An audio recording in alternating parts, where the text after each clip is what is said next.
trying to customize this set of sessions to the ESD project, and so I want this to be an interactive session or set of sessions where at the same time as learning about the software, we also collectively decide how we're going to use it and how we can streamline things, especially not to have an over burdensome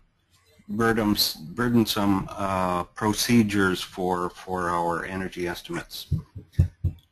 Let's see if I can turn this off. So let me introduce myself first. I work with UN Department of Economic and Social Affairs. I've been working in buildings energy estimates since 1980 when I was with the National Research Council, and we worked on software in Canada for building estimates, including compliance with building energy programs. Perhaps now we could ask David to unmute the others so that each of you can introduce yourselves and just tell me the nature of your work, or especially how many engineers or scientists we have out there that can contribute.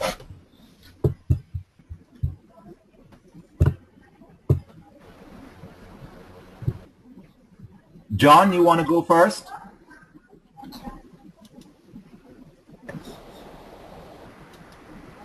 Kevin?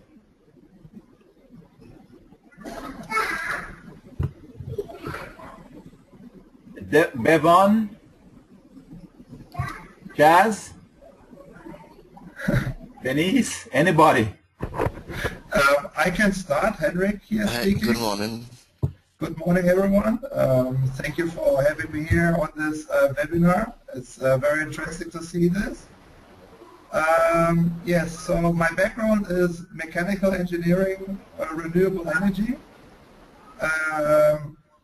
But I've been in the consulting business the last year, so I'm a little bit away from the engineering side. But I can evaluate different technologies, and and I know what's good and what's not so good. I've some experience over the years now. I worked in Turkey and Cyprus, also in the renewable energy markets. As I said before, the last 5 years was in Germany as a consultant for big energy utility companies, and now I work for the Caribbean Community Climate Change Center in Belize as a renewable energy expert. As I said before, a little bit far away from the engineering side, but I have an engineering background, so I do understand things once I see them again, and can look if it makes sense or if it doesn't make sense. I understand it, and if I don't understand it, I know how to help myself to understand it later on. If you have any other questions for me, I'm willing to answer them, and I'm looking forward to this webinar. Thank you, Henry. Very much. Thank you.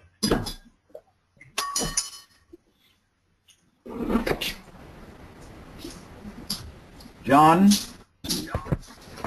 Zindi? Benice? Bevan? Anybody? Good morning. Good morning. Okay, Benice here from St. Lucia. My background is electrical engineering and renewable energy, electrical power systems. I'm presently working at the Ministry of Sustainable Development within the Energy Science and Technology section as an energy officer. Thank you for having me. You're welcome.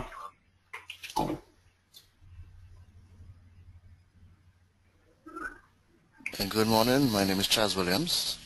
I am the energy officer in St. Vincent and the Grenadines. My background is in electrical engineering. I've been at the energy unit for just about 3 years now. Thanks for having me. Very good.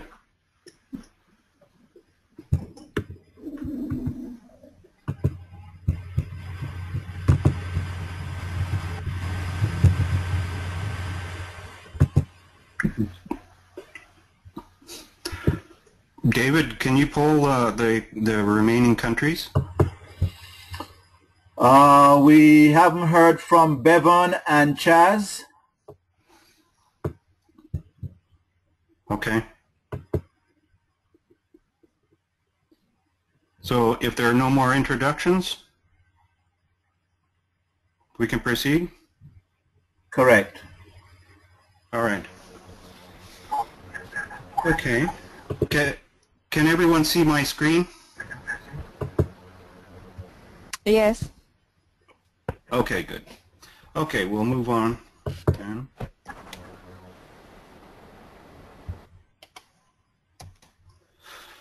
This is the outline for today, and you know, if we don't get through everything today, we will spill this over to tomorrow, or yeah, to tomorrow. And the idea is to stop occasionally and have some discussion.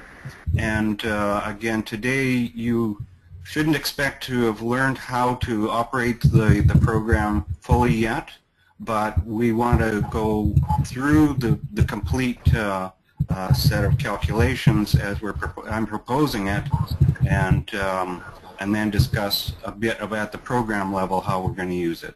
So we'll start with a couple slides on opportunities to use eQUEST. I'm also have found there are a few things that the ESD Buildings project wants to do that are not available in that tool. So I'm proposing RET Screen as well as a secondary tool for, especially for solar.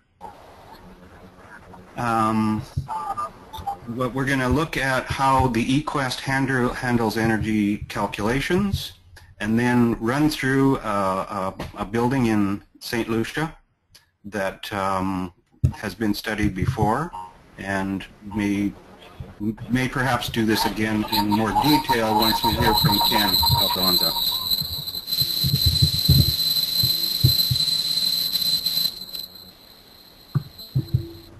Okay.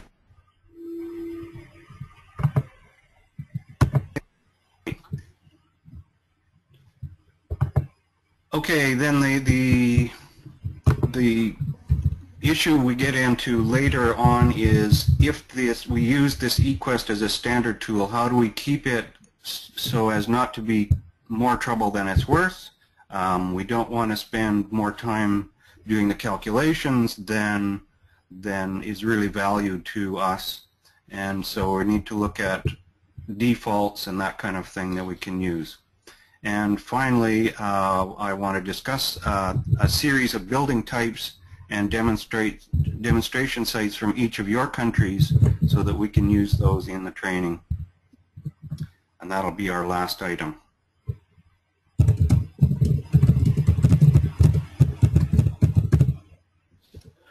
Okay, these are what I see as the benefits of using a standardized building assessment protocol. So that's both the tool and the way we use it. And one is to quantify net estimated savings for retrofit packages and new buildings. Of course, this is a basic idea of it. We also want to look closely at cost effectiveness and priority measures, which ones are the most important to do first. For the program, it's useful in monitoring because we can understand, based on real building performance calibrations, the importance of behavior, equipment variations, building changes, and climate variations year to year. So when we estimated our impact initially, we may not be achieving it, or we may actually overachieve, and calibrating this model to those buildings or the way they actually operated gives us an understanding of what's really going on. And then we can also use the output of this tool to allow rating of buildings in comparison to each other. Kilowatt hours per meter squared per year of conditioned floor area under standard operating conditions and average climate is what we want to do. So we may have calibrated the model to the actual year in operation, but then we shift it back to some default set of data so that we can do intercomparisons between buildings and countries, etc. We can present a standard. This can be a standard tool for energy service company contracts and qualification for soft finance instruments that we have in some countries. So this would be a pre-qualification. I'm always aware that there may be features that need to be modeled separately, but when we get to those types of situations, we can discuss workarounds for that. The model can be used to provide justification for mandatory energy performance levels in building energy codes. So you can use this as an engine behind the analysis to establish what minimum performance requirements could be justified. And of course to estimate the greenhouse gas emission reductions. Now that's quite a list there, and maybe we can have some discussion on this if people see other opportunities. Do we have any hands up?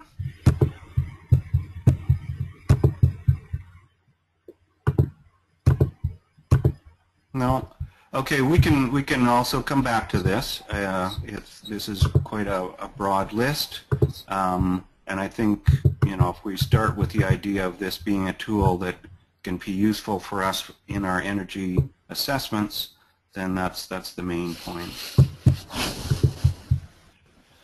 So the steps that that we use in doing an eQUEST evaluation is to first understand our analysis objectives, and in this case we're using it, the purpose is for the ESD Caribbean Buildings project, where we're seeking at least 20% energy reduction and commensurate greenhouse gas emission reductions.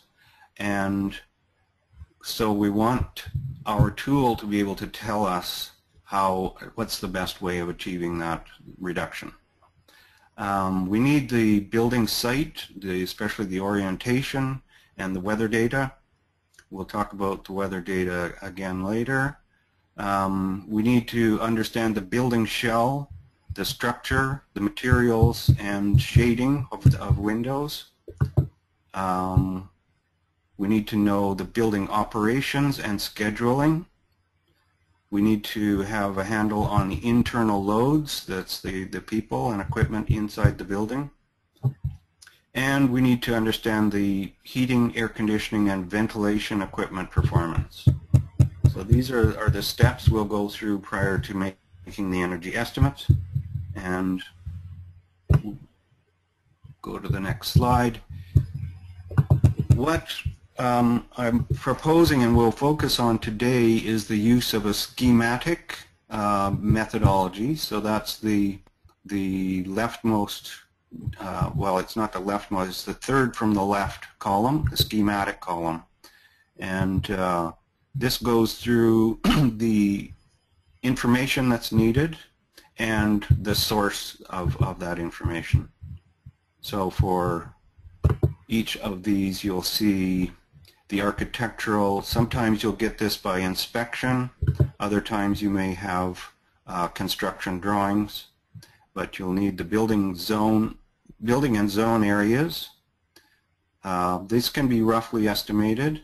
We'll need the surface areas by orientation. We need the fenestration areas, that's windows, by orientation.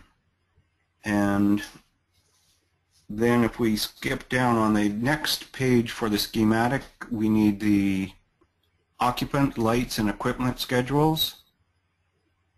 We need the thermostat schedules, fan schedules, and then we'll need the utility schedules, which is, for the most part, flat rates for different types of users in your countries.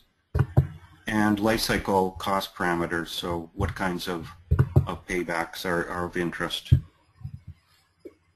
So that's a checklist for data gathering. This is how the system works then is it takes the loads, and eQUEST does this on a zone by zone basis. So it divides the building into an outer zone and an inner zone, and the interior partitions may prevent some of the heat or cooling from getting from the outer zone to the inner zone, etc. And it does all of these calculations to determine the space load, in our case the cooling load for larger buildings. We then look at the heat extraction needs and the load on the coil, and in this case it then does a plant primary energy demand, and this is for the larger centralized systems. The eQUEST also handles the through-the-wall or direct expansion type of air conditioners, so it does both. And then we'll need to look at the economics with the utility rates and, of course, the capital cost of the proposed changes.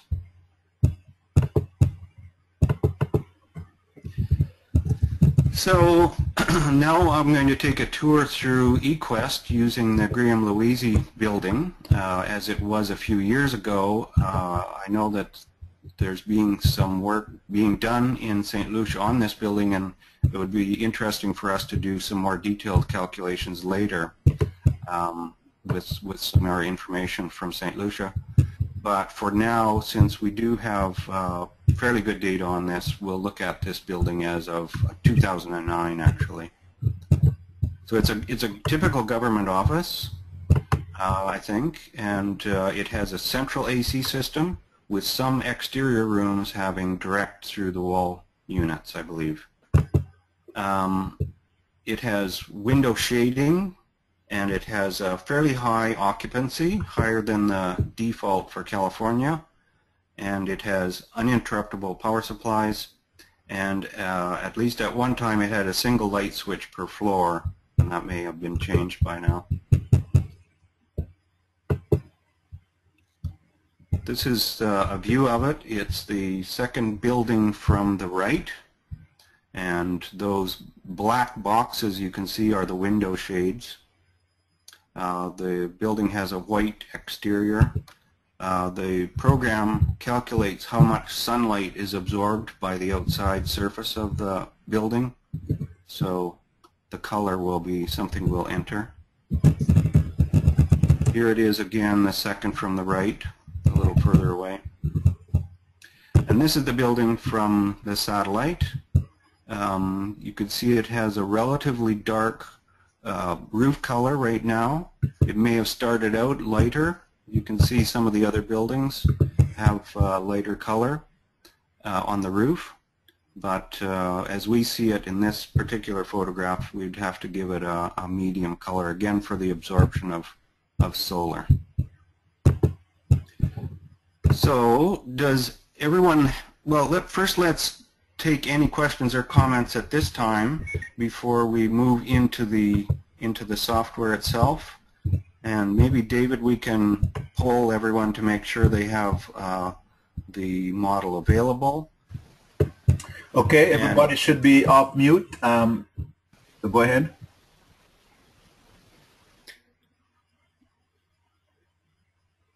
And so, well, perhaps do we want to at this time be scrolling, everyone trying to scroll through it?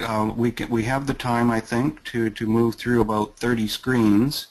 We won't explore the menus in full detail. I'll sort of be leading us to the right selections. But as I said, I think it would be useful to redo this building again later in more detail.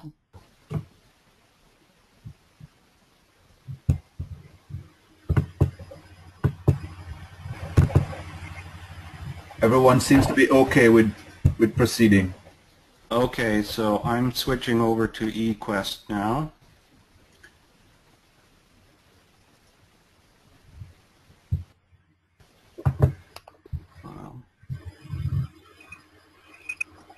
Okay.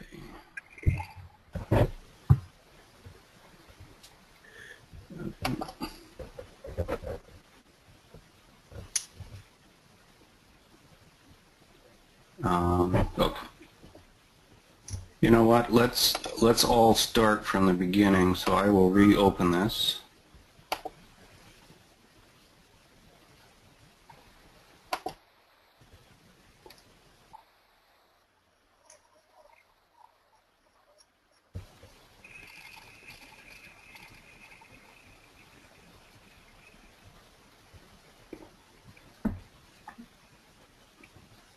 It takes a few seconds to open the eQUEST. It's quite a large model. It only used to run on mainframe computers, but we now have it.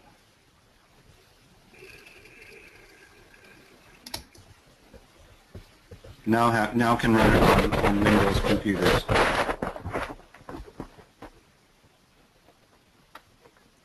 Okay, this is the opening screen. For you, you'll want to create a new project via the wizard.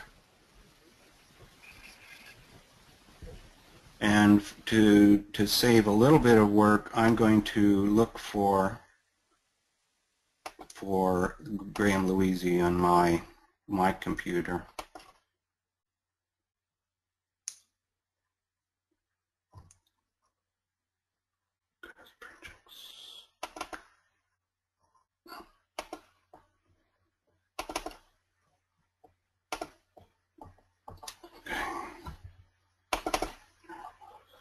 Okay, sorry for the delay.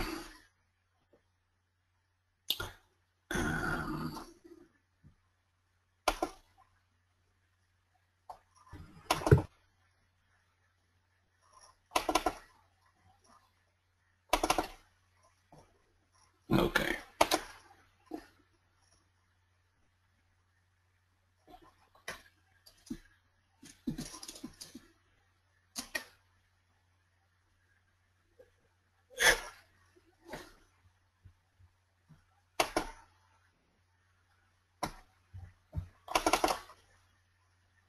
Okay, well, let's go with it from the beginning. Okay, so here we are in the we're in the building creation wizard, and this is where we start our we have a choice of either the schematic or the design development wizard. The schematic is quite streamlined. We're hoping that this one has enough capabilities to handle most buildings.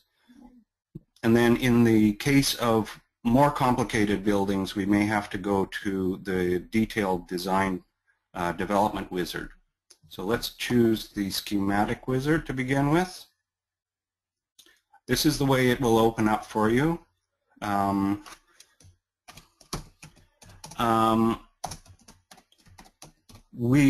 Since we would like to gather the data into a database for broader analysis of the impact of the program, it's important to get things like the project name in there, and so that we can keep them in order and understand them. This particular building is 6 stories. It's an office building. Let's call it a mid-rise. We can do the actual height later. It's about 62,000 square feet in total. Here's the number of stories. And we need the location. So we're going to use all eQUEST locations. And at the bottom here we have Virgin Islands, and we have Christiansted, which is the most southern island, I believe. And so this weather data is fairly close geographically, and so it makes a good proxy for us for now. But I think during the project we'll work to see if we can refine the weather data, especially for, say, Grenada, which is rather farther south.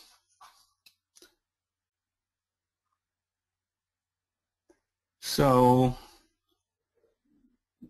this building does have chilled water coils, so we're accepting the default there. Otherwise, you can have the direct expansion coils or the split units. We'd have no heating equipment to worry about. And the rest of these defaults are okay. We're not going to do a code compliance analysis now, but there is the possibility of having different types of compliance for codes in here. So that's the first screen. The next screen is the building, and the building, as we could see, is skewed off a bit to the northeast,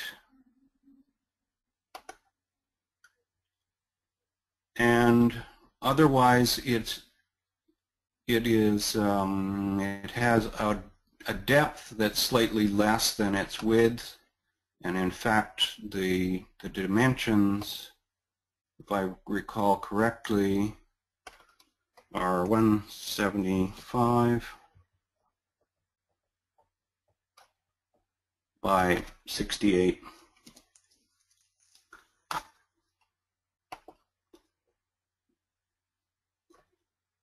And these are standard defaults for commercial buildings, and in most cases we can accept those. They don't have a large impact on the energy calculations in any case. We do not have a pitched roof, so we'll leave that off. It has assumed that a certain amount of the building is considered perimeter, so it's directly exposed to windows and walls, whereas we have an interior space that may be at least partially separated from the exterior rooms, but it has a different heat loss characteristic.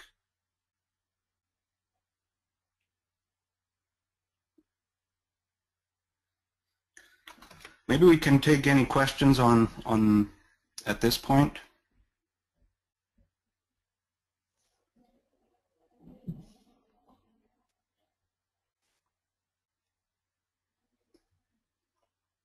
Okay, I'm going to go back one screen instead of forward.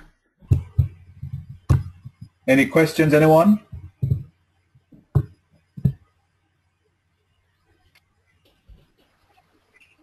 Is everyone able to get to this screen?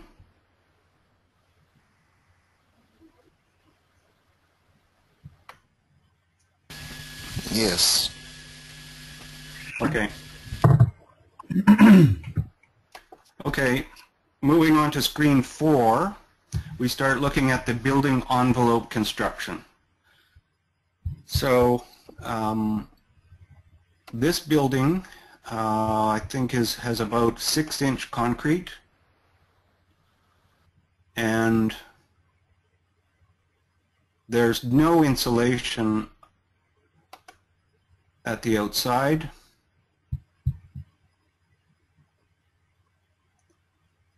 This is the roof, by the way.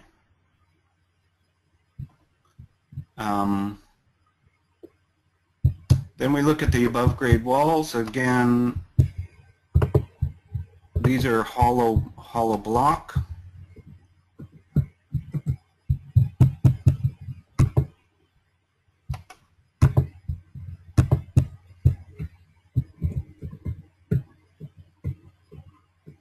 And we could see that it was had white finishing material on it.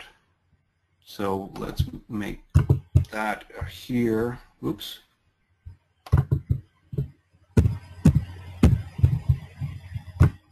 I'll give it a semi-gloss.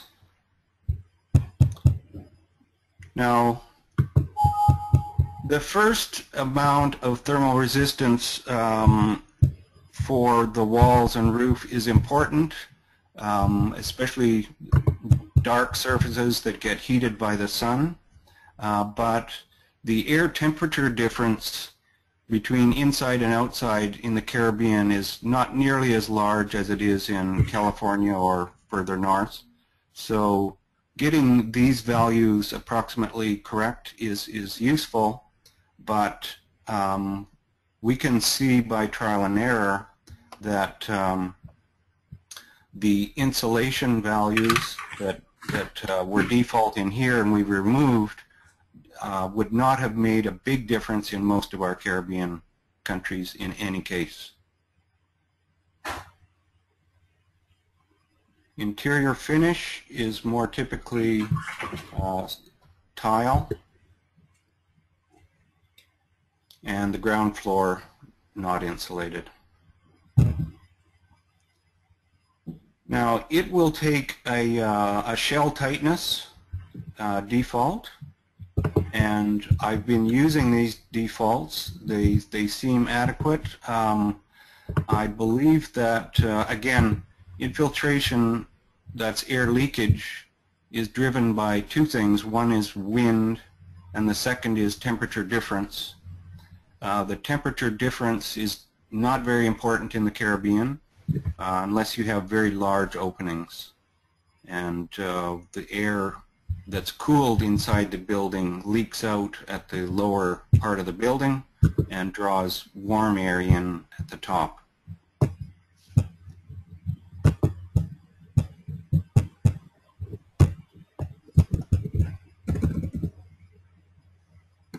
Now we're moving to the interior constructions. And why are these important? It's because it's doing this zoning calculation, and it's assuming that there are some walls and of course ceilings between the floors, and so it wants to know what thermal resistances there are between the zones.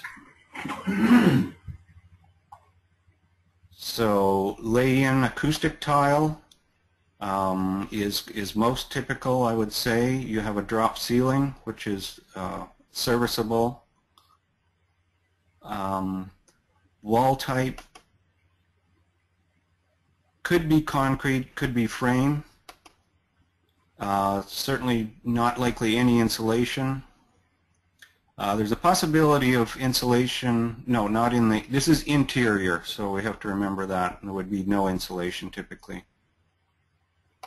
Again, floors, most often tile, and no insulation. This is not an important thing in our climates. It's important in cold climates because the slab, the floor, can penetrate the wall and bypass the insulation. But again, that's not something we need to worry about. Here we have exterior doors, and we can, in this schematic design wizard, we can have two types of doors.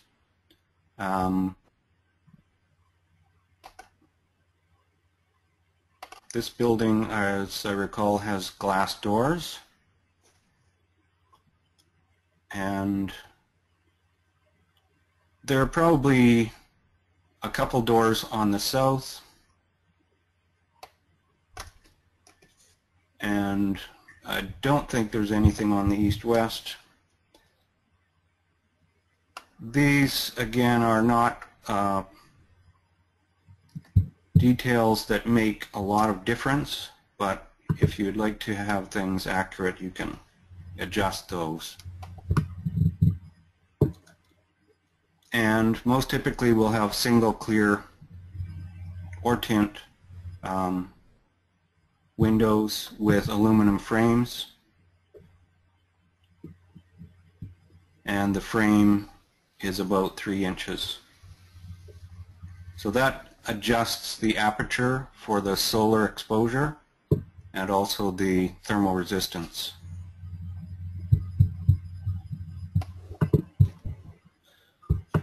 Now we're on screen 7.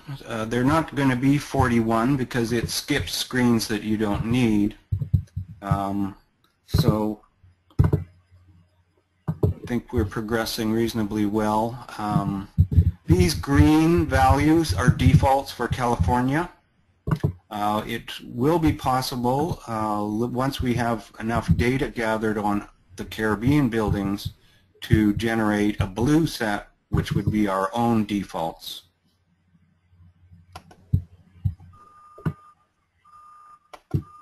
I'll take just a typical single pane for these. And again with aluminum frame.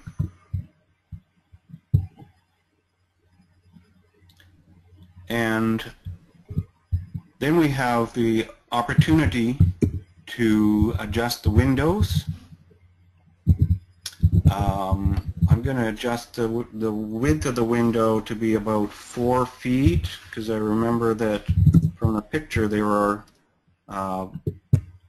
those black shade boxes around, and that's approximately the size of them.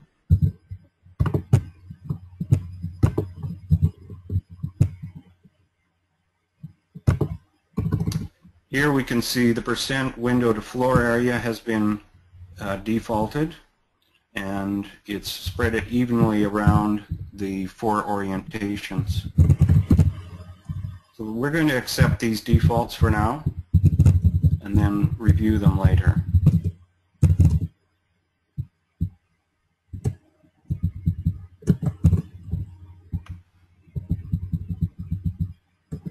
I don't want to move too quickly in case people are playing with the inputs.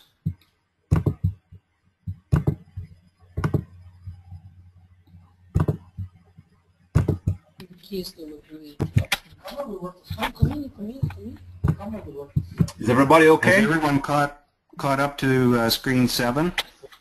Video, then yes, what you see there, you see. Hey, wait, voice gone? Because it's volume is off. Uh-oh.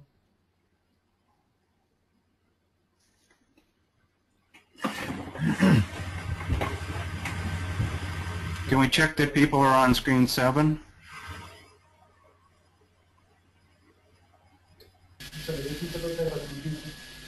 Yes, I'm on screen 7. Problem is deep. Okay. One remote controls. 2 of them. Can everyone confirm that they are on screen 7, please?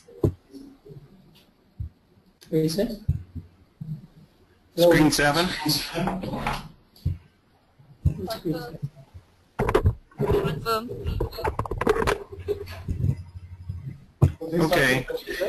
Huh? They started before you guys. They're testing. Talk to them, see if they can hear you. Test 1, test 1. Hello? Hello? Hello? Hi, Tom. Hello? Hello? Do we have some links? Yes, I think Jorge just joined. Okay. Jorge? Hi. I'm Hi. here. I think you and I have been through this program before, so maybe you can catch up to screen 7. Just a minute. Just a minute. Wait, are you testing yet, or have you started? Today is going to be an overview, so we're trying to move through the whole software, and not expecting detailed results today, because I want everyone to have a picture in their mind of the whole capability of the software. And then I'd like us then subsequently, especially if we can get some more detailed data from St. Lucia, to do this one again so we have a more accurate result and comparison to the energy bills. So if your values aren't exactly the same as mine today, that's certainly not a problem. It's more a matter of viewing for everyone what type of inputs that are needed and the option of accepting some defaults.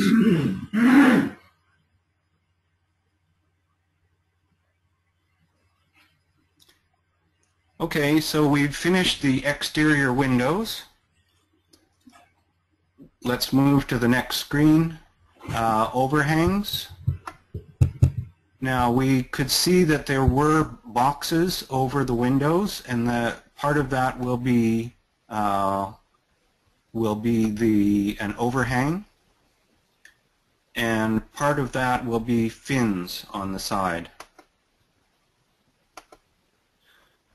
And the distance from the window is the distance at the top, which I think was fairly minimal, if at all.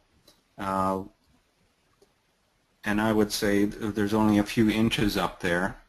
The depths of those boxes is about 2 feet, and they looked uniform around the building. So we can specify that in here. The use of shades is good practice in the Caribbean, and in particular the east-west that gets the fairly direct sun in the morning and evening.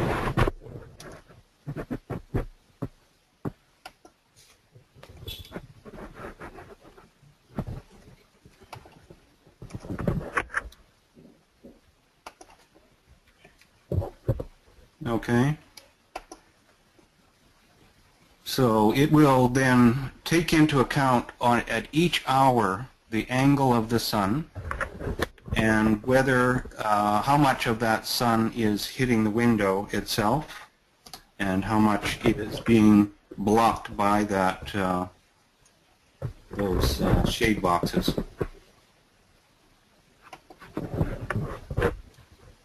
This building doesn't have skylights, but that could be an interesting option in some buildings.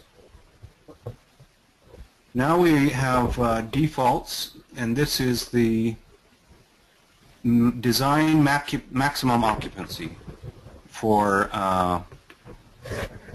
and it's square foot per person.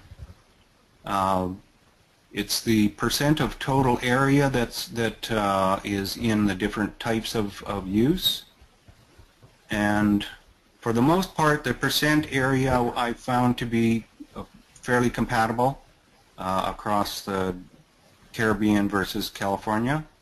The design maximum occupancy I find to be too high.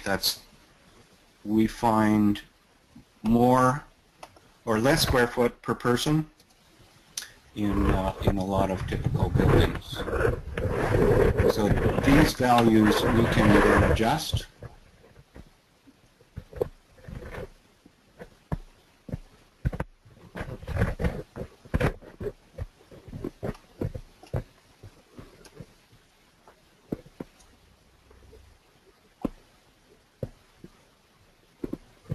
And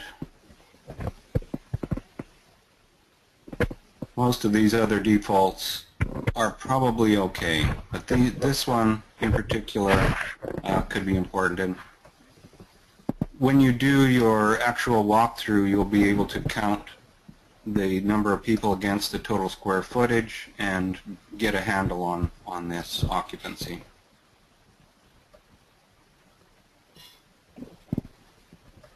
Then we have occupied loads by activity area. So for the offices, the watts per square foot of lighting and task lighting. My impression has been so far that quite often in the Caribbean we're starting from a T12 magnetic ballast, which would have a higher watts per square foot than the California default. So this is something to watch for, and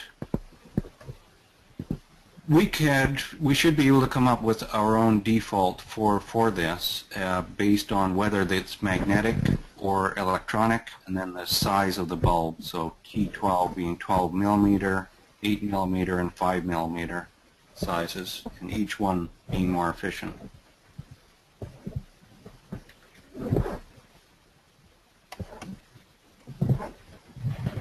Here we have the unoccupied loads by activity area. This is an office building, so we'll be looking at a schedule for that occupancy, and there'll be some minimal amount of energy that's still used for safety lights in corridors and stairwells, etc. And some mechanical equipment that's still operating. Here we have the plug loads.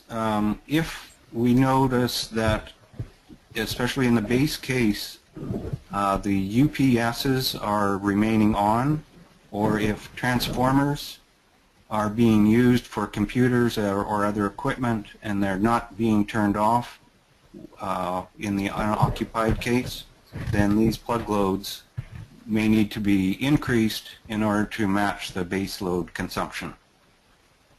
So this is where the UPS and the transformers will sit.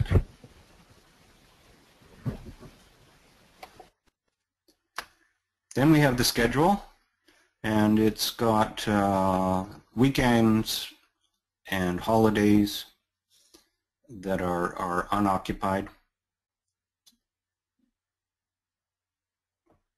And we can have the opening time and the closing time. And the typical occupancy, so it's not at maximum occupancy, with some people are away. If there are light controls that for each workstation, then you can match the occupancy with the lights. Otherwise, this would have to stay at 100%.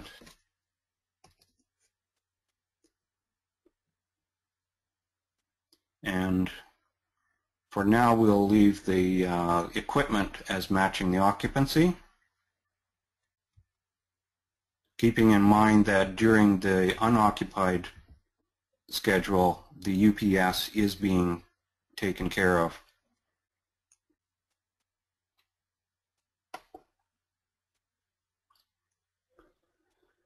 So here we have the HVAC system definitions. The program will do automatic sizing of the system to match the heat load. And we can have two types of systems. So this is the central system that uses water coils to bring the heat to the zones. And if we do have the split units through the wall, you can have these direct expansion coils as a secondary type of system.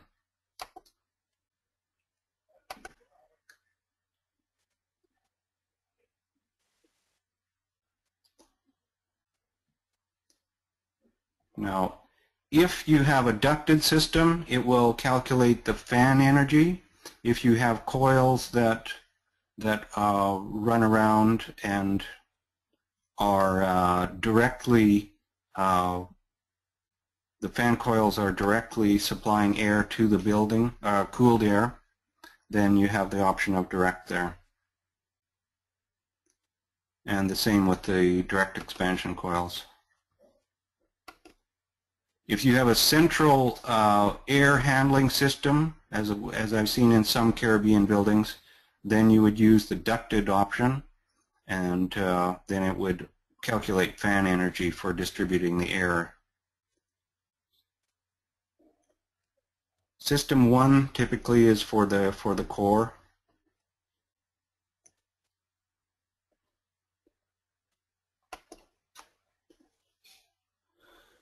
These are the cooling set points, and these are defaults from California. And so from your audit, you would understand what the set points are, and especially if there is a setting up of the temperature during unoccupied times or not.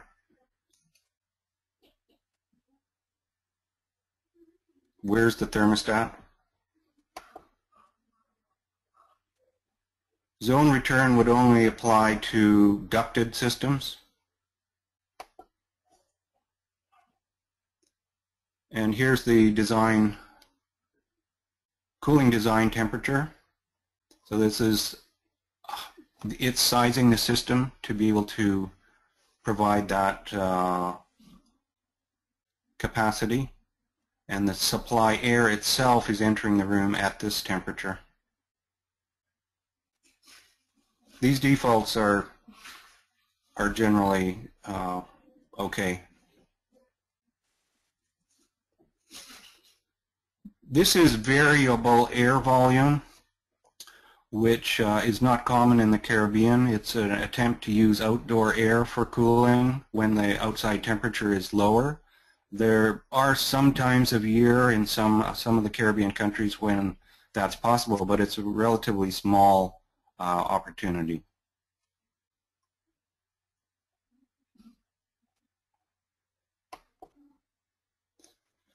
Oops.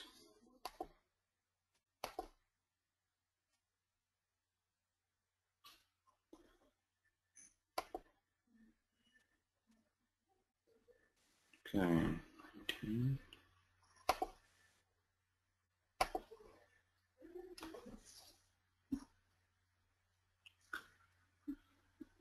Now here it's sizing the equipment, and these are the packaged single drone direct expansion units. The typical unit size here can be adjusted. The very small window units versus the larger ones. The heat rejection on the condenser is outdoor air, and then we can specify the energy efficiency ratio. Now keep in mind that this is the energy efficiency ratio here, whereas you can also often, especially for the packaged units, get a seasonal energy efficiency ratio, and because the efficiency changes throughout the year, we have to be clear on which one we're using. But either one, you should be able to get the value from the manufacturer's data. This crankcase heating is only for countries where it freezes.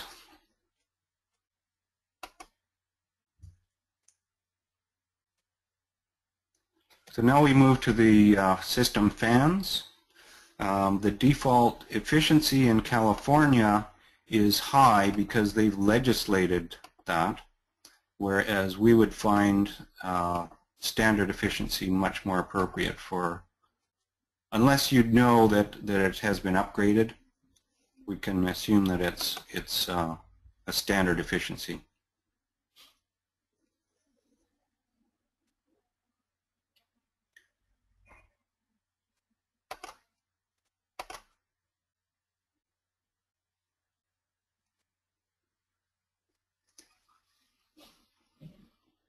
It's asking us here for return fans, but we don't actually have them.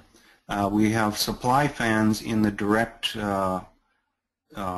cooling fan coils, so this value would not be used,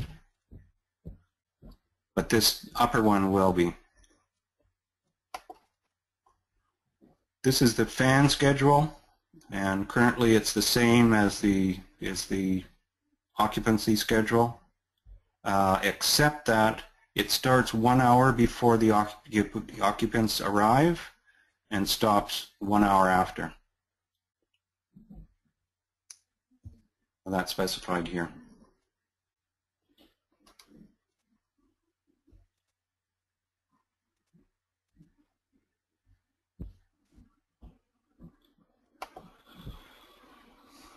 This is the second set, the direct coils that we also had. It's on the same schedule.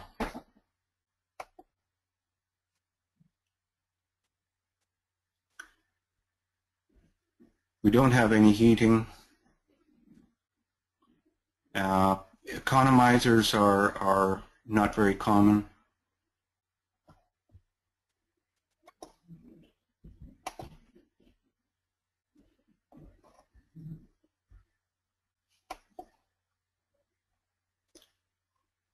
Okay, and this is the cold deck reset. Depending on the load, the heating load, It will try to optimize the maximum output of cooling versus a more efficient mode. So these are the cold deck resets. And we'll keep the defaults for these.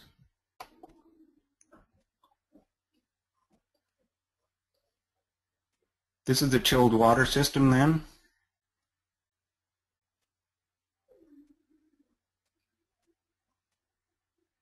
You can alter these depending on the actual situation. Most important is that unless we know better, it's probably in the Caribbean the standard efficiency still.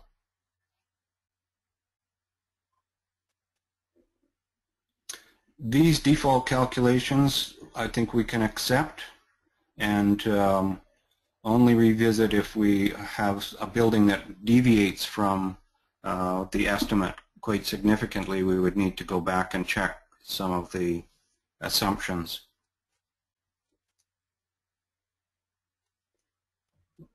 You have a variety of chiller types. Some of these being much more efficient than others.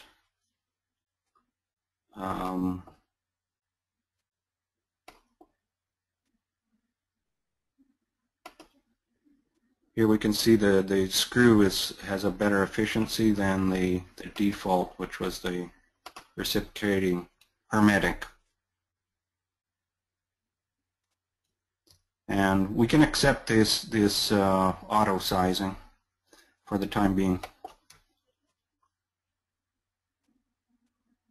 This is the chilled water system control and schedule. So this is the water temperature. And remember that the fan coil turned this cooling into 55 degrees Fahrenheit air to enter the room, which is kept at 76. So each step of the way we have a change in temperature. This is a very typical value.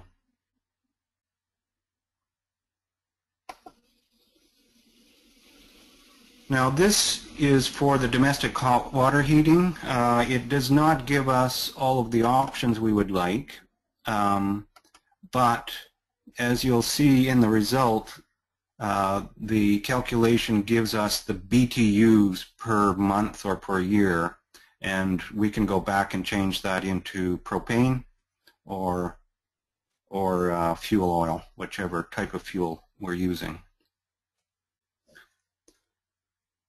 Because it's a storage heater type, we have a thermal efficiency, and it has standby loss. If it's instantaneous, then these values would not apply.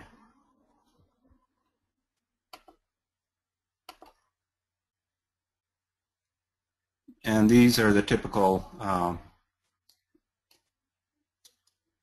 values. We could also change to electricity and instantaneous, where there's no tank losses here.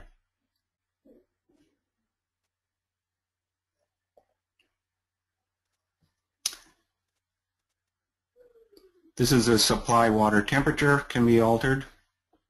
And the inlet from the city water mains is assumed to be equal to the ground temperature. If you have a continuous recirculation loop in the building that keeps hot water closer to the endpoint use, then you can enter that here.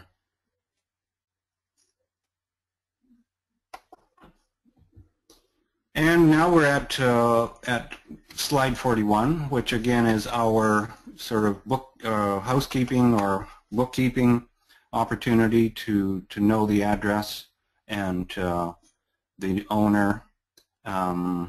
If there's an ESCO, we should try to put that in as well, perhaps double using one of these fields, just so that we have all of the information. So this now we finished the input of the building parameters in the schematic mode, and the next step then, it's assembling this building by itself, and now it gives us what the building looks like. Well, we could have turned the direction a little bit because I think it's a bit too far to the turn to the west, and it also looks to me like the length versus width is a bit exaggerated, but we're not gonna. I'm not going to change that right now, but you can at this point sort of go back and check.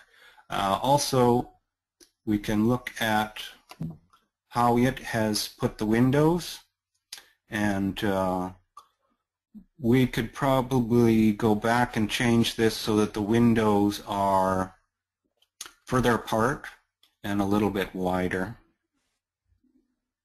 But this is the default configuration it has given us. So the next step is then to simulate the building performance.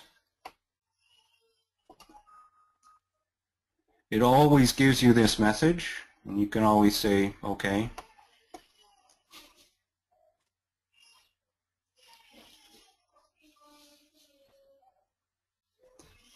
And then we can view the summary results.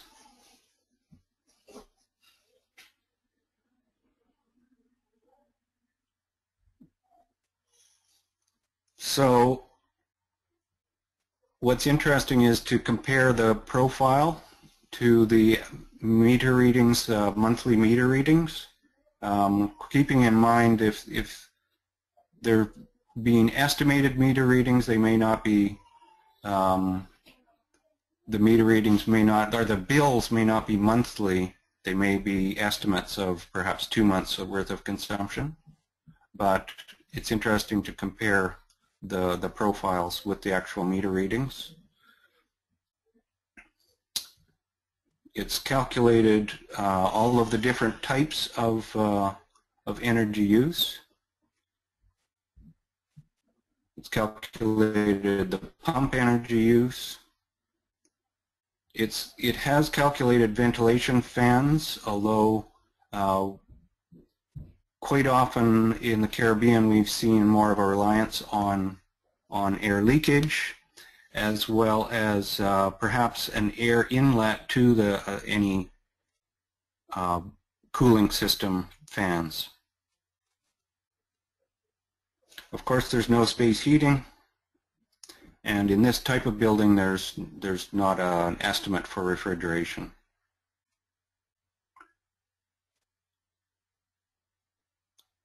The largest energy use is the space cooling, and the second, it looks to me, is miscellaneous equipment. That's the computers in the building and other equipment. It has estimated task lighting and area lighting. So it looks like the space heating and the lights and equipment are the three big ones.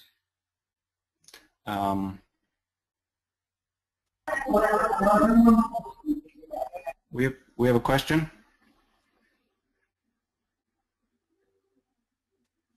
No, we're good. Do we have a question? No, no question. Okay.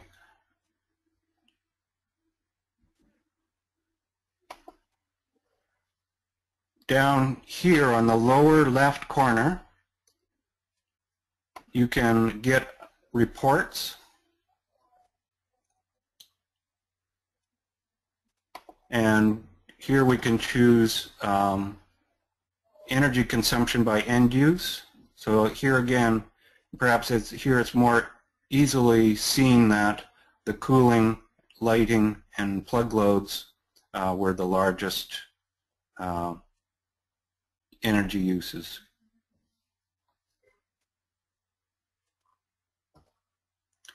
Okay.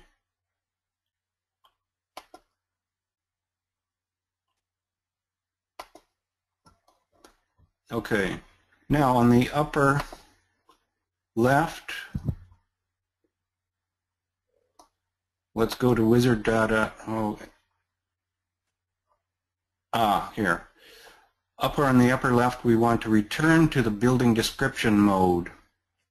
So this is we've seen the report on our baseline run, which we could have compared to the energy bills. Let's go back. Actions. Go back under the actions to review the simulation results.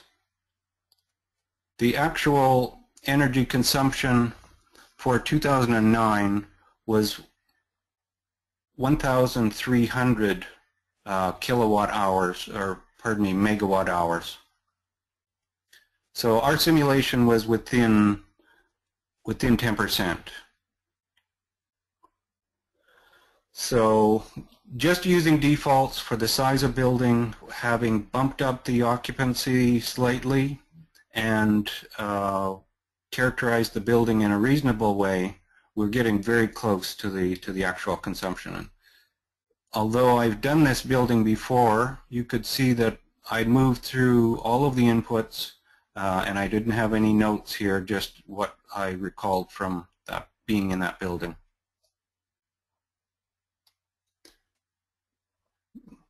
So now again, let's return to the building description mode.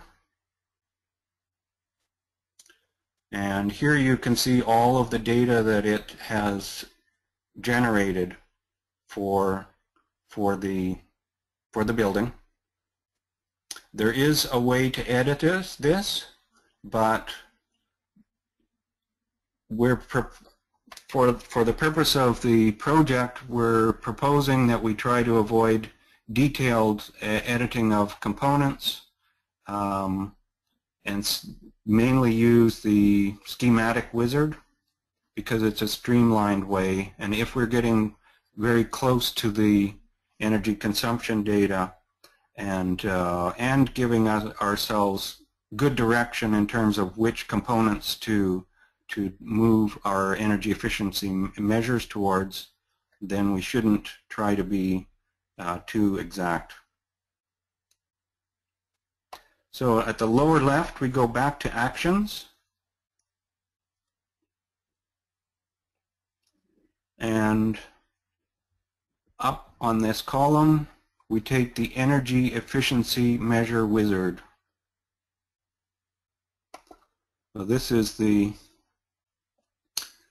objective of the project, is to reduce the energy consumption of the building. Now, we know that the lights and the plug loads are generating heat inside the building. So we're going to take those internal loads as the first thing we try to reduce.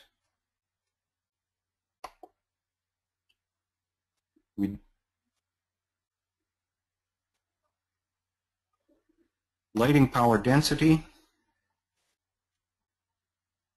Let's do that one first. You can rename it here.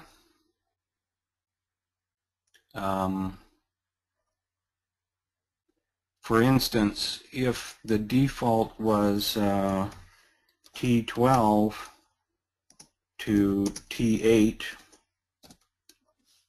we can actually specify that as the name. And then we need the run details down here. And this was the baseline, which we would have calibrated to the type of lighting that was in the building. And here is where we could reduce it. So I think T12 magnetic to T8 electronic is about a 35% reduction. So we would say 0.95 here. You have the opportunity to only change some zones.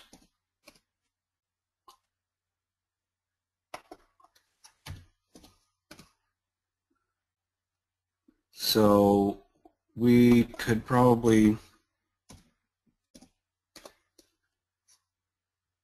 change most of them.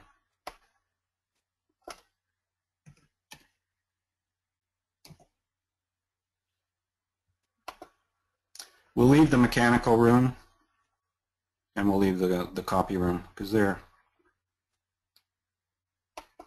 more difficult to do.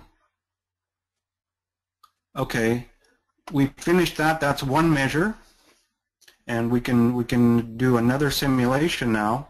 It will do both runs, and then we'll be able to get a comparison. Again, it wants to save. It will always ask you this, and it's okay.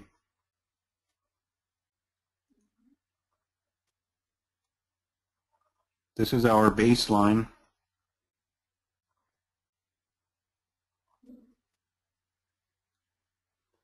And this is the T12 to T8.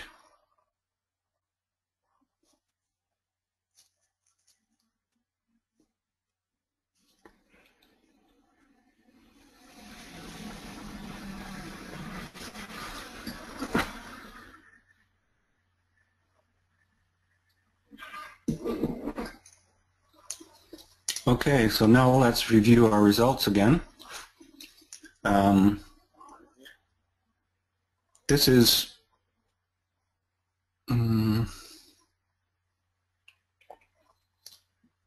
let's go down here to the reports. Now we want to do a comparison report because we have two runs.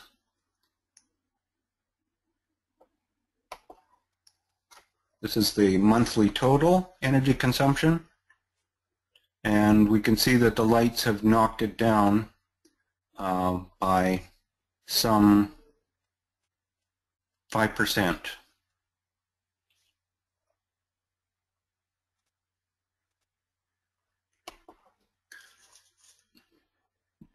Here we can see that the area lighting took the biggest jump in terms of improvement, but that the heat from the lighting also reduced the space cooling load.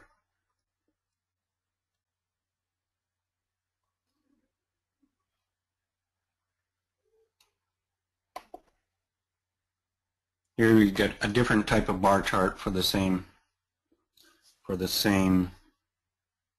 situation. Okay, I think that basically gives you an idea of the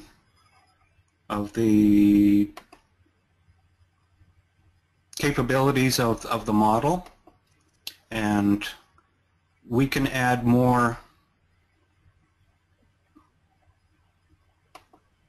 energy efficiency measures to that.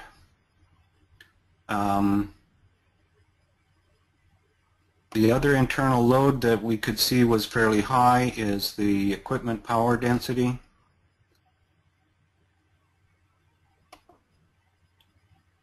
And for that one,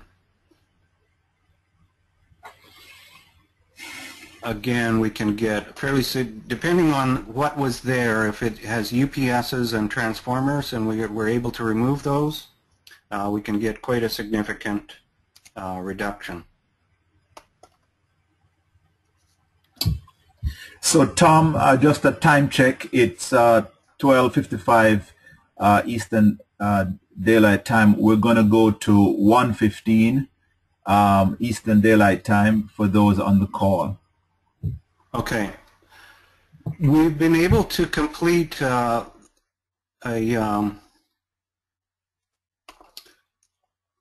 run through for this building that was within 10% of the energy consumption, using mostly defaults, but a few adjustments, and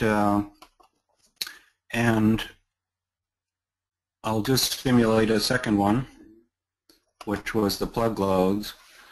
But I think, yes, now we should break off. First, some discussion of how, what things we'll need to do next to make this tool better suited to the region and to our project, and then discuss the upcoming sets of buildings that we could work on and what data is available. So I'll just show you the simulation results from the second energy efficiency measure.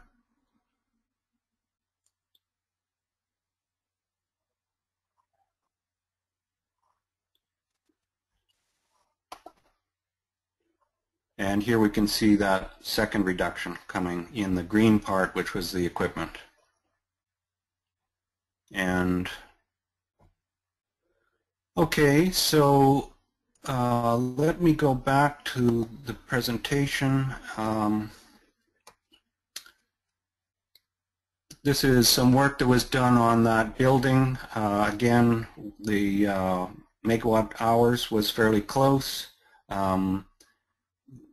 There was some work done looking at the trend in increasing plug loads in the building, and that would be something interesting to take into account.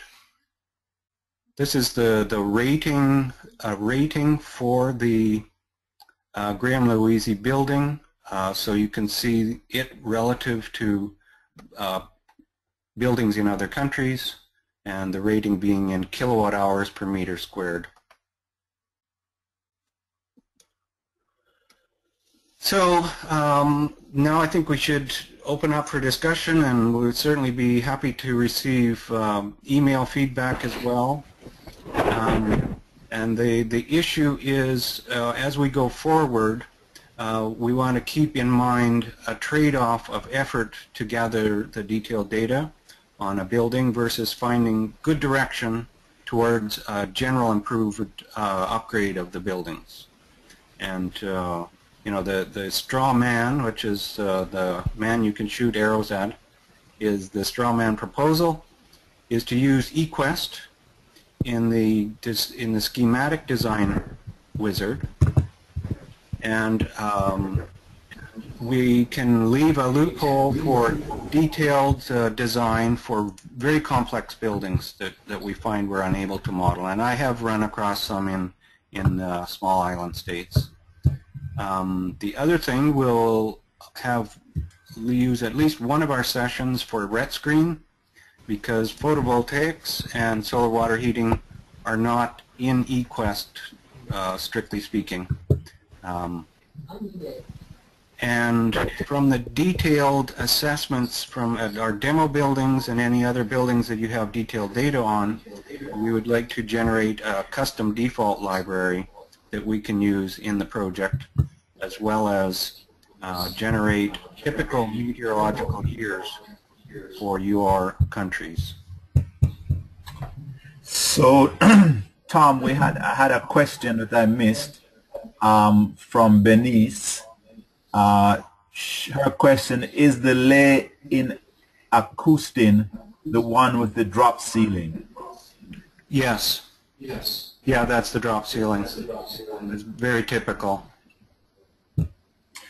Also, coming from Henrik, which I think is a good idea, is for us to post the input file that you have used for this session 1, so that everybody can upload that file into their eQUEST program, so that everybody's starting from the same place you are tomorrow. Okay.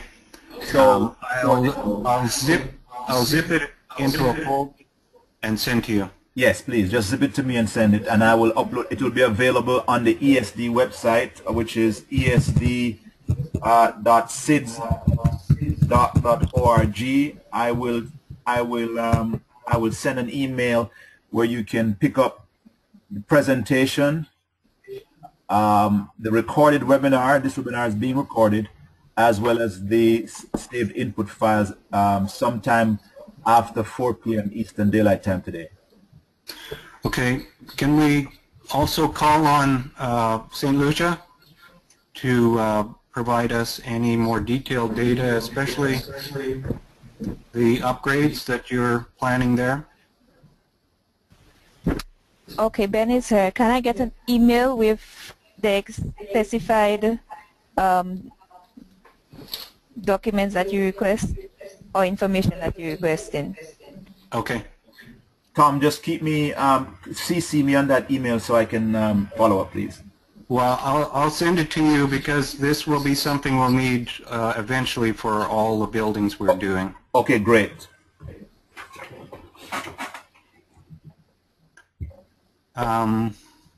If we do St. Lucia again tomorrow, who would be ready to come up next in the queue? Jorge, I think you have fairly detailed data on your office building. Tom, can you hear me? Yeah. I will try to get the data ready, but we had some difficulties with the original set of data, and I'm not sure we have it in order. But I'll over the span of today and tomorrow, I'll check it out. So I think by Wednesday we should be ready. Okay. Okay. What do you think about a selection of buildings? I'm trying to sequence this to follow the proposed demonstrations. Would we each have an office building?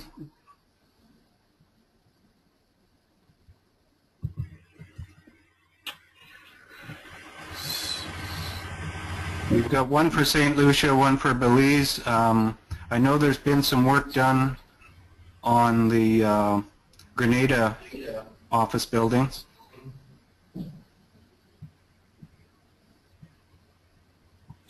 Tom, what I will also do is I'll send an email out to everyone on the call by country and ask them to make a proposal of the building that they will they want presented. And I heard Jorge said he'll be ready on Wednesday for Belize.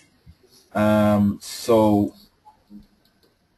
do you need a different island tomorrow, or we can continue with St. Lucia?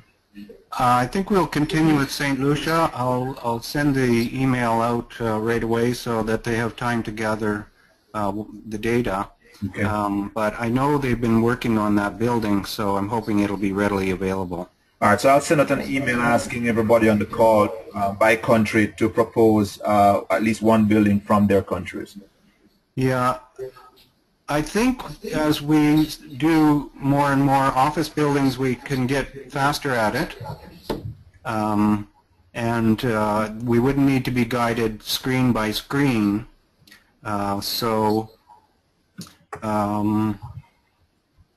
You know, I believe that all the countries have at least one office building that they'd like to do. And then we could shift on to hospitals, as I proposed there, because I think we all have hospital in mind as well. Yes. And then the last few are less certain to me what emphasis we want, and maybe not every country will have one of those, so maybe get more variety at that point.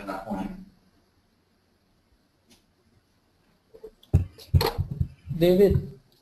Yes, Jorge. The files that you will put on the ESD website, will those be in the Dropbox? No, for the moment I won't put them in Dropbox. I'll make them openly available until we can assign everyone a user ID and password to the Dropbox. Okay, yeah, I noticed you need a user and password. Yes, I will leave that. Yes, I will make it open for now, and then once Devon, you and I discuss when the ESD website is ready, we can open the Dropbox and we'll assign user ID and passwords to everyone. Okay, a question. Ben is here from St. Lucia. Just for clarification, you need a government office building from each country, a hospital from each country. Is that right? Yes, and this is based on the proposed demonstrations. Okay. Mm-hmm.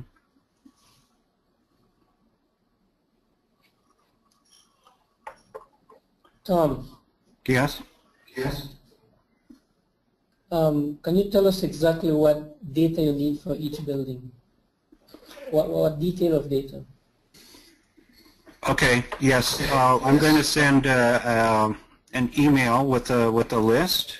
Yeah, just send that to me. I am going to David, and he will distribute to everyone for your future use. I am going to stick mainly with the entries to the schematic wizard. So you've already seen the kinds of input data that are requested. We will, in some cases, need to convert metric into imperial in order to be able to use them in eQUEST. And I will suggest a list of weather data files for each country to use for the time being. We have Meridia in Mexico that's close to Belize, and we have Puerto Rico and the U.S. Virgin Islands, as well as the U.S. locations. Did you see Merida? Meridia in Mexico. It's in Yucatan. Okay, that's through NOAA, right? Through the NOAA site? They have a full weather data. I can send it to you. Okay. Merida's a long way away. It's not going to be representative of the lead. Tom, I just got a clarification from Benice that the Greaham Louisy building does not have a drop ceiling. So maybe before you send that input file, you could make that change. Okay. Yeah. Good. Thanks. Also, I'll send a. Hi, Tom. This is Claire from Belize on the line.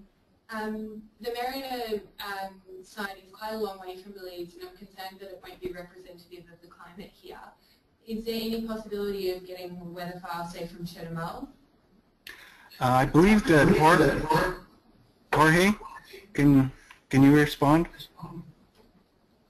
Yes, David? I'm here.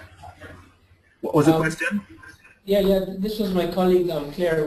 She was stating that Merida is quite away from Belize, so maybe the data from Merida won't be representative of Belize. Is it possible to get from Chetumal, Mexico?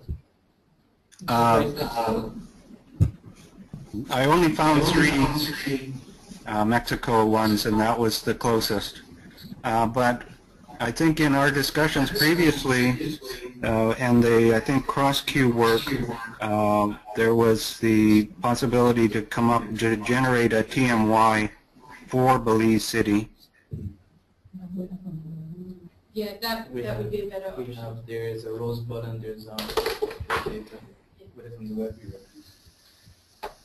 We have some data from the Weather Bureau. What we can do is probably send it to Tom to see what we would need to do to make it compatible with eQUEST. Okay. Can we use Meridia for now? We can if we need to, but ultimately we need it. Otherwise the result's going to be meaningless because Merida's weather is far too different from Belize. For the purposes of learning, it doesn't matter what weather file we use, that to get meaningful results, we need a weather file for Belize. Yeah, we would prefer to get the weather file specifically for Belize. Our Weather Bureau has the data, but the problem, at least this weekend I was trying to find weather data for Belize that can be used in the DOE2 or eQUEST. And I couldn't find a template that would tell me exactly this is the data we need. So if you can send me a template and we can request from our Weather Bureau to give us the data and I'm assuming we'll have to convert it to the bin format or something. Right. Okay, so here's so Jorge and everybody else. So when you're sending emails to Tom, just CC me so that I can keep track of and help you guys keep everything coordinated. So Jorge, just make sure you send that request in an email right after this call to Tom and CC me. Yeah, and I think the response will go to all countries, because I think we'd really like to have at least one weather file for each country, perhaps two if we want the higher altitude zone in each country to be treated, you know, a little better. All right, well, Tom's going to get that, all that. Okay, thank you. Yes.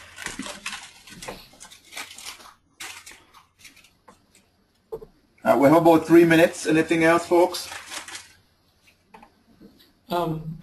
David, I really apologize, and I still can't understand how I confused the time. I guess I did because we were late. I was assuming we would start at 10:30 Belize time. And, yes, it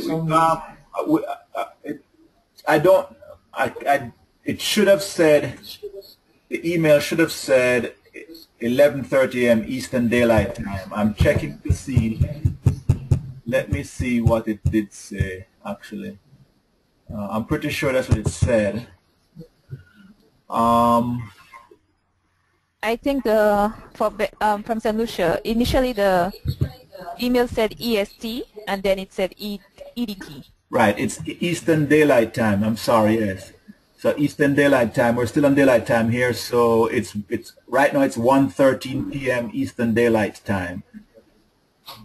Okay, I guess I confused between the two and so it's whatever the time is, it's 11:30 a.m. Eastern Daylight. If you're an hour behind us, 2 hours. Or 2 yeah, hours. you're 2 hours. Or just 9:30 to 9:30. Okay. Another question. I sent the webinar invitation to my colleagues. We have 3 colleagues from the Central Building Authority and 4 of us from the Ministry, actually 5 from the Ministry of Energy. Is there still space for them to register? Yes, they should register immediately so that I can send them their own information. Everybody has a different login. Unless you register, you're not going to be able to access the system. Okay, sure. Do we need to re-register now? No, you should not. You should not have to re-register. You should have gotten an email. Hang on a second. Let me just tell you. Yeah, and it had the whole list of sessions, so I can just use that same link now. Yeah, let me verify that. I don't want to tell anybody the wrong thing. Hang on a second. Let me just make sure that I tell you the right thing.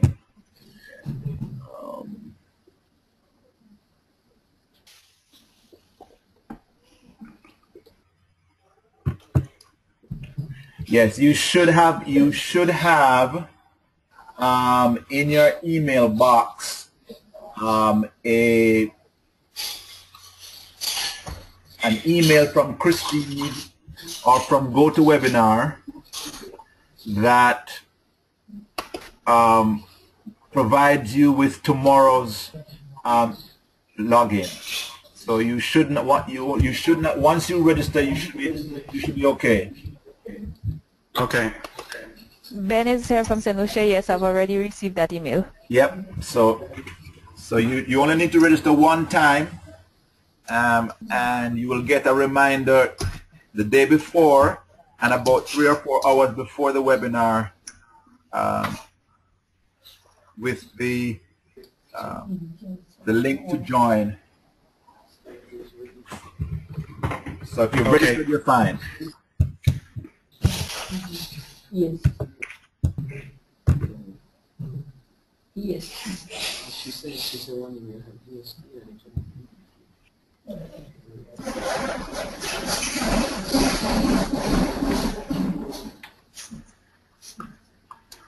Okay. Well, I hope you have a good impression of the overview of the software, and as we move to the stage of calibrating it, we'll gain more experience and be able to adjust it to our use.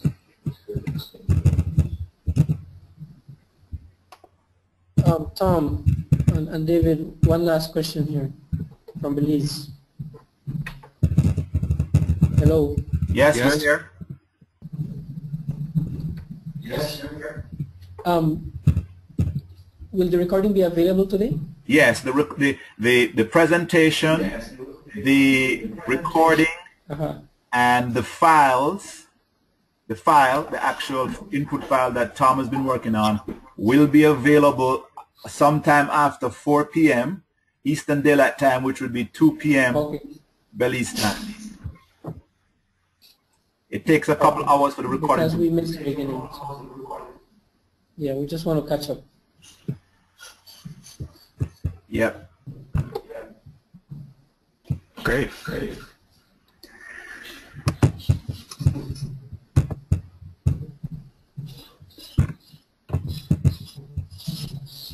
Okay. David, do you want to wrap up then? So again, thank you everyone, and thank you first to Tom for the presentation. When this presentation ends, you may or may not receive basically a survey for some feedback, and please take the time to do so. It should be in your inbox right after. If not, you should get one sometime today. Please take a moment to fill that out so that we can get good feedback for the rest of the sessions.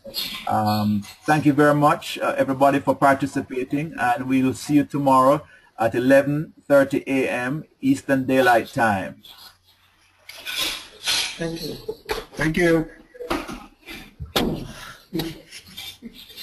Thank you. Thank you. You're welcome. Bye for now. Tom, you want to hang on for a few minutes? Okay. I checked it twice, and I'm sure I had it timed. Okay. Gentlemen, you want to log in from your office? You just need probably 2 monitors, one to play around with the software and the other one for the webinar. Or do you want to come in tomorrow?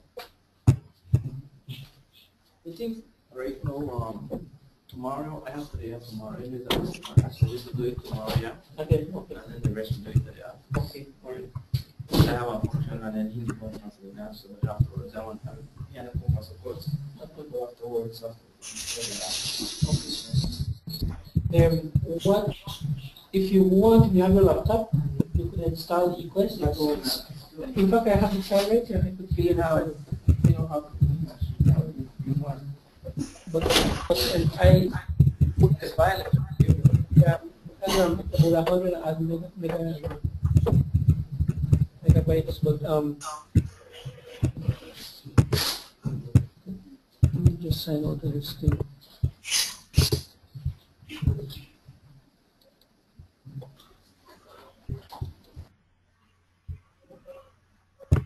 Okay, Tom, they've all dropped off. Okay. Okay, that was pretty good. Maybe they'll warm up as we go along. We'll get more questions. Yeah, we're gonna get more questions. So yeah, I've been keeping track of questions. So what we'll do tomorrow is, if a lot of questions start, I'm gonna leave the mic open and let people and ask people to put themselves on mute.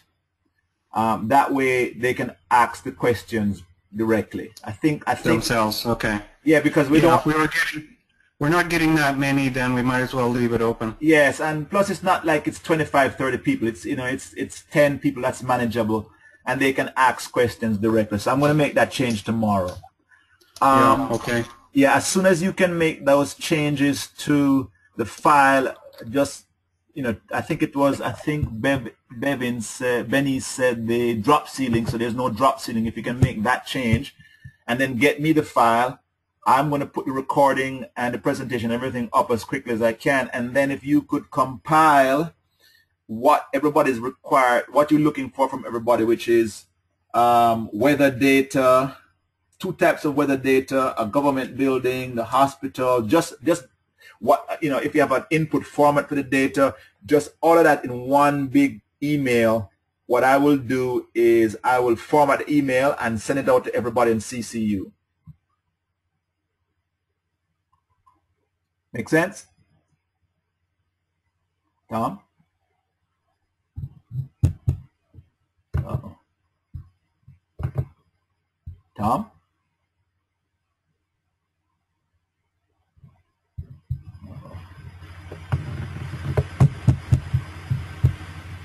Hello?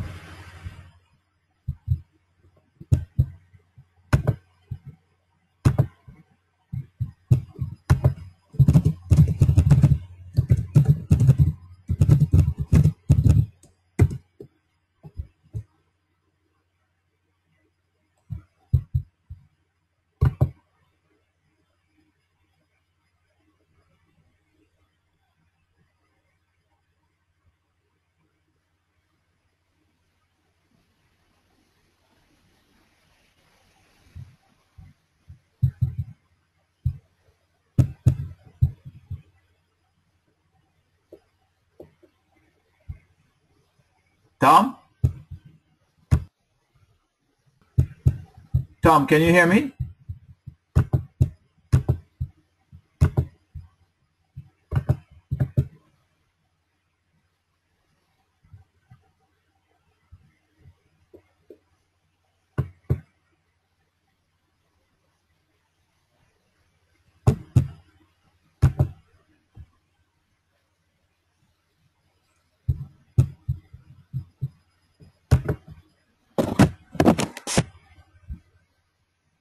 Can you hear me, Tom?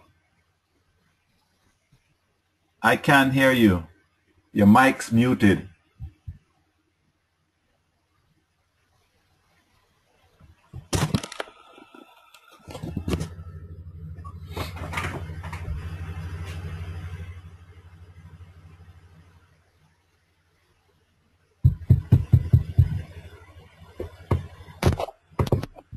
Okay, I heard a... Okay, I can hear you now. No. Hello? Yes, I can clearly hear you. Okay. Yeah, there's, I can't use my headphone jack because it shorts the mic out. Yeah, yes, that happens a lot of times. Yeah. All right, so as soon as you fix up that file, just zip it and send it to me. Okay. And then if you could compile that email that requesting all the information you need. So the two weather data files, the government office building, the hospital. The weather data files is a separate stream. That'll take probably months to resolve. No, I meant Jorge wanted to see if there was a sort of a what are the data points that are needed for eQUEST. Yeah, so we'll do these two as two separate requests. Yes. One will be input data, and we'll temporarily use the closest weather station we can find. And then on a separate stream, I'll have a description of the 2 weather file formats that are used by eQUEST, and what information can be found on it. There is a place where you can buy them. Yeah, I'm sure. Yeah, but let's see if we can all right, if you can get that to me as in the next couple hours or so, that'd be great. Yeah.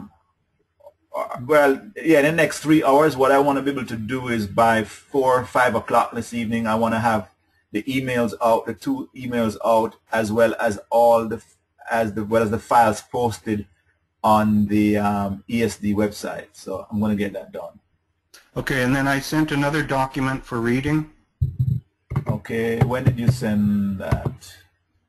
It was the missing link.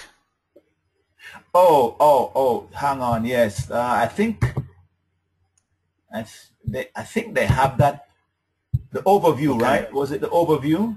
No, this I thought it was the same, but I double checked, and this one is somewhat different. It's the The training tutorial workbook. Yes, this is the training Yeah, workbook. Okay, let me which, send that to them. I will send that to yeah. them. Yep, And let me do that. you know, they don't need to read the whole thing, Okay, but they should read pages 1 to 18, okay. which is just, you know, that's the overview. All right, I will send, so I'm going to send 3 emails. Well, I'm sending 4 emails. The first email is going to be, here is the location of the files, the webinar, recorded webinar for today, including the input file and the presentation. I'm going to send them a separate email that says, hey, please read this in preparation for tomorrow. And then I'm going to send 2 emails, one for the building request and one for the weather data, format. That's what I'm going to send. Okay.